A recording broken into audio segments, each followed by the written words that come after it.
So yun, okay, KJX, kumusta kayong lahat at wala, long day sa atin ngayon. May nangyaring bad news sa hindi sa crypto for me, no, sa personal life, no. So ngayon, pag-usapan muna natin yung mangyayari today, no. Today possible CPI. Okay, CPI, medyo nawawala ako, sorry kasi may naging problema ako kanina, no. So CPI, ingat tayo, no? Kung mapapansin natin, ang Bitcoin nag-retest, no? Pumalo ng 97 ng huli kong kita. Medyo hindi ako nagtutok sa market. Kaya mapapansin nyo, kanina umaga lang ako nag-post about crypto. And then, ngayong video na to mga idol. Okay? So, kung titingnan natin ngayon sa CPI, no? Medyo hindi ako magaling sa CPI, ha? Hindi ko kabisado ang CPI, pero I think maganda yung kakalabasan ng inflation ngayon, report. Tingnan natin kung anong mangyayari ng 9:30. And then kung anong ginawa ko ngayon, eto, bumili ako ng peanut and gala, no? Kanina pinost ko yan sa Facebook page natin, yan yung pinost ko kaninang umaga, no? Sabi ko, si peanut is nasa buying area ako, and then bumili ako ng peanut. And then gala, bumili ako ng gala. Kaya lang, yung isang pinost ko kasi is band, no?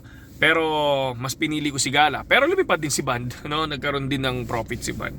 And then bumili ako kay Peanut ng worth nasa 40k, and then kay Band ay kay naman Gala is 50k.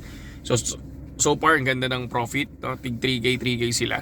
So ito siya, no, para makita nyo lang. So ayan yung ginawa natin today. And then tinignan, actually hindi ko nga na monitor talaga na na lumipad sila kanina kasi nga yun nga may problem lang. And then ngayon tingnan lang din natin kung saan mag-retest si BTC. Ito bang araw na to hihinto siya sa 90. Marami ako nababasa sa Twitter, no? Marami ako nababasa sa Twitter kasi hindi ako makapag-chart, no? Hindi ako makapag-chart kasi maraming gumugulo sa utak ko ngayong araw na to. Pero malalaman nyo dun soon bakit. Okay? Marami ako nakikita sa Twitter na ang resistance is 99k. Marami din ako nakikita sa Twitter na ang resistance is 97k.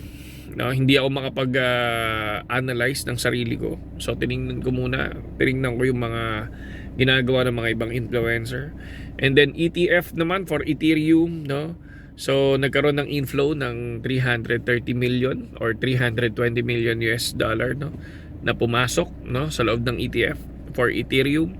So tingnan natin kung anong possible na mangyari. Inflation naman, kung titingnan niyo naman, once naman lumipad, magkaroon ng update sa inflation, oh yes, kung mataas ang inflation, babagsak, kung mababa, lilipad. And then nagkakaroon ng recovery after 2 hours, no? So tingnan natin kung anong possible na pwedeng mangyari mamaya, no? Tulad na sinabi ko kahapon, possible bumagsak yung market, and bumagsak yung market kagabi. And then ngayon nagre-recover. Okay? So medyo lang talaga ako ngayon. Medyo bangag-bangag lang. Gusto ko lang ngayon i-update kung ano yung meron sa araw na to about cryptocurrency at kung ano yung ginawa ko ngayong araw na to sa crypto. Kung ano yung trading na ginawa ko, no? Okay. Ulitin ko, peanut and gala ang pinasok natin. Pero tingnan natin, baka ibenta ko rin sila agad. No? Depende sa laro ng market. Pero ETH still naka-hold tayo sa ETH. Okay? Saludo.